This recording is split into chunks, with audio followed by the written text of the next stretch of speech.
would you help me be my towel? Daddy with his two little girls and Mom behind the camera, just enjoying life, never realizing just how precious these moments with Colleen and McKenna would become. It was August 2007. The youngest, Colleen, an avid swimmer, started complaining about her knee. But she had been crying like every night, so we knew there was something wrong. A few tests, a few doctors, and life is changed forever. But I could tell by the look on their face, like, I'm so sorry, honey. I could just tell. There was just this gut instinct in me. And I just said to Vince, she's the sickest child they've seen in a really long time. The diagnosis came like a punch to the stomach. Osteosarcoma, bone cancer, 6 to 9 months to live. I was like everybody else. And why me? Why us? Why her? She's so happy and she doesn't deserve this. The next several months were filled with tests, painful radiation, chemotherapy, more tests, and frequent hospital stays, which put Diane in the awful position of trying to convince her 9-year-old daughter to get more chemotherapy. Tell me why, Colleen. Because I don't want to. You're not telling me why. Do you understand that the more you go, the stronger you're going to get? But then the more I'm going to hurt.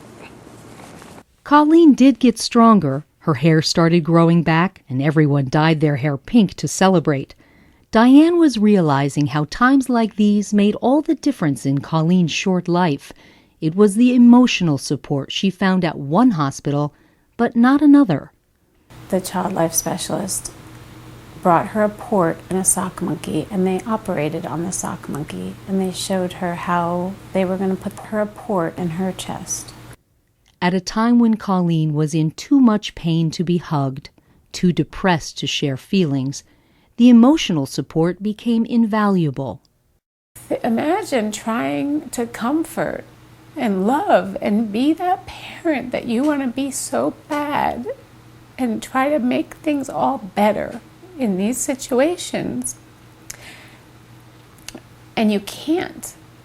There was no support at the hospital when it came time to tell Colleen she was going to die from this disease. No pastor, no psychologist. But Diane had a friend. I didn't think that my pastor would really had a lot of experience with that. A good friend of mine, her brother-in-law volunteers for hospice. And so she said, why don't you talk to him? And so I called him and we met in a coffee shop, and I said, I need to do this and I need some help because I don't know how to do this and I'm not the least bit prepared.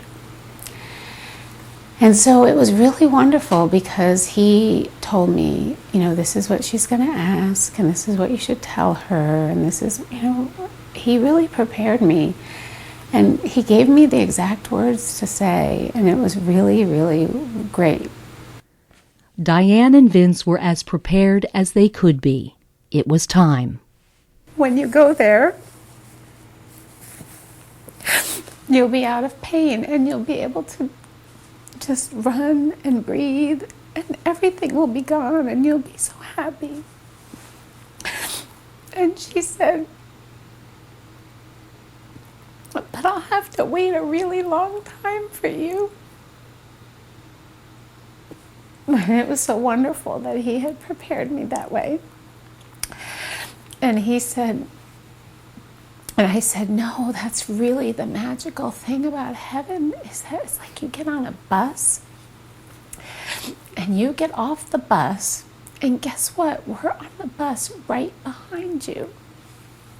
And I remember Vince telling me that she was really upset and she kept telling him all the things she was going to miss. She said, I'm going to miss my first kiss.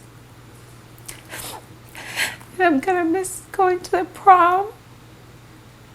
And I'm going to miss my first date. And I'm going to miss all these things that my friends get to do.